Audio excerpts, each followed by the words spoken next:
ሰበር መረጃ ነው አድማጮቼ፣ እንኳን ለአድዋ ድል 130ኛው የአድዋ ድል በሰላምና በጤና አደረሳችሁ። ቪዲዮቼ ትንሽ እየሄዱልኝ አይደለም፣ ከተቻላችሁ ኮፒ ሊንክ 5 ጊዜ አድርጉልኝ፣ እኔ መረጃውን ላደርሳችሁ። የአድዋ ድል የኢትዮጵያውያን የማይቀየር አቋምና አቅምን ያሳየ አይረሴ ድል ነው። ኢትዮጵያውያን በሀገራቸው ብሔራዊ ጥቅም፣ ነጻነት፣ ሉዓላዊነት ላይ የማይቀየር አቋም አላቸው። ይህንን አቋማቸውን በጽኑ መሰረት ላይ ለመትከል ደግሞ ሁሉንም አቅማቸውን ይጠቀማሉ። ስርዓትና መሪዎች ሊቀየሩ ይችላሉ። በአንዳንድ ጉዳዮች ልዩነቶች ሊኖሩ ይችላሉ። ስለ ሀገራቸው ያላቸው አቋም፣ ለሀገራቸው የሚያወጡት አቅም ግን መቼም የማይቀየር ነው። ወደ አድዋ የዘመቱ ጀግኖቻችን ሁሉም በሁሉም ነገር የተስማሙ አልነበሩም። አንድ ዓላማ ነበራቸው እንጂ አንድ አይነት አልነበሩም። አንድ ሀገር ነበራቸው እንጂ አንድ ባህልና እምነት አልነበራቸውም። በዚያን ጊዜ ሀገራቸውን ከርተው ከጠላት ጋር ያበሩ ባንዳዎች ነበሩ። ለጊዜያዊ ጥቅም ሲሉ ዘላቂ ሀገራቸውን ጥቅም የሸጡ ምንደኞችም ነበሩ። ከባንዳ ጋር ወግነው ወገናቸውን ያስማሙ ደላሎችም ነበሩ። ጀግኖች እናቶችና አባቶቻችን የተዋጉት ከወራሪው የጣሊያን ጦር ብቻ ሳይሆን ከምንደኞች፣ ከባንዳዎች እና ከሀገር ደላሎች ጭምር እንጂ። አርበኝነት ማለት ባዳና ባንዳን ማሸነፍ ማለት ነው። አርበኝነት ማለት ለሀገር ጥቅም ሲባል የግል ጥቅምን ማሸነፍ ማለት ነው። አርበኝነት ማለት ለሀገር ክብር ሲባል የራስን ክብር መስዋዕት ማድረግ ነው። የአድዋ ድል በዓል እነዚህን ሁሉ የምናስታውስበት ነው። የአድዋ ድል በዓል የኢትዮጵያውያን አቅምና አቋም እንደገለጠ ሁሉ ዛሬም በጸና አቋም የኢትዮጵያውያን ሁለንተናዊ አቅም የምንገልጥበት ጊዜ ነው።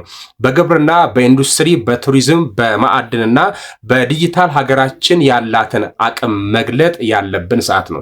የአድዋ ድል ሁሉም ዘርፍ ለመድገም የኢትዮጵያውያን አቅም ጽኑ መሰረት ሊኖረው ይገባል። ሀገር አቅም ያሳድጋታል፣ አቅም ይገነባታል። ሀገርን አቅም ይሰራታል፣ አቋም ያጸናታል። ሀገርን አቅም ያራምዳታል፣ አቋም ያሻገራታል። የአድዋ ድል በዓላችን የኢትዮጵያውያን አቅም የበለጠ የምንገነባበትና ኢትዮጵያውያን አቋም የበለጠ የምናጸናበት እንደሚሆን ተስፋ አድርጋለሁ። ኢትዮጵያ ሀገራችን በልጆቿ ኮርታ ተከብራ ለዘላለም ትኑር። ፈጣሪ ኢትዮጵያና ሕዝቦቿን ይባርክ።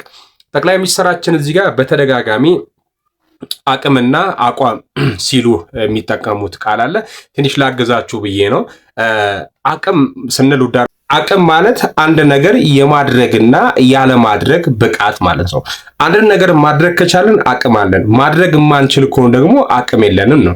ስለዚህ አንድ ሰው አንድን ስራ ይሰራል። በሚሰራበት ስራ ላይ ተደጋጋሚያን ነገር ማድረግ ከቻለ አቅምም አቋምም አለው ማለት ነው። ስለዚህ አቋም ማለት ጥሩ ደሞዝ፣ የተሻለ ነገር ፕሮዳክቲቭ እንድናደርግ የሚረዳን ነገር ነው። ስለዚህ something that were added አቅም ላይ የምንለው አቋም ነው ማለት ነው። ልጁ ጥሩ የሆነ የግብርና አቅም አለው፣ ግብርና መስራት ይችላል። ግን ደግሞ በግብርና ውስጥ ያሉትን ቻሌንጆች አሸንፎ ከአመት ዓመት ግብርናን መስራት አይችልም። አቅም አለው፣ he is good at farming but he is not what a continuity የለውም። ስለዚህ ለምንድን ነው ከኢቲክስ እና ፕሮፌሽናል ይቅርታ ግን እሺ ትንሽ ነገሩን ነው ላግዛቸው ብዬ ነው። ከኢቲክስ እና ከፕሮፌሽናሊቲ ጋር ለምሳሌ አንድ ሰው ፕሮፌሽናል ሪደር ነው ስንል ፕሮፌሽናል ወርከር ነው።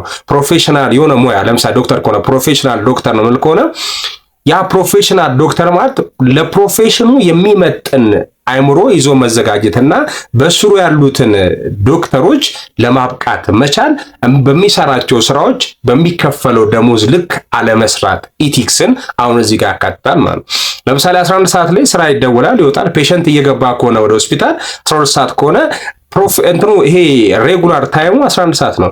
በት አኮርዲንግ ቱ ኢቲክስ ኤንድ ፕሮፌሽን 12 ሰዓት ላይም ታካሚው ይታከማል፣ ይድናል።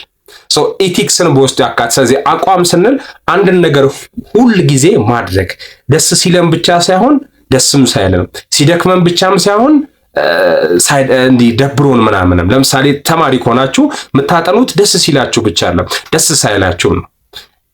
እችል ባላችሁ ብዬ ነው።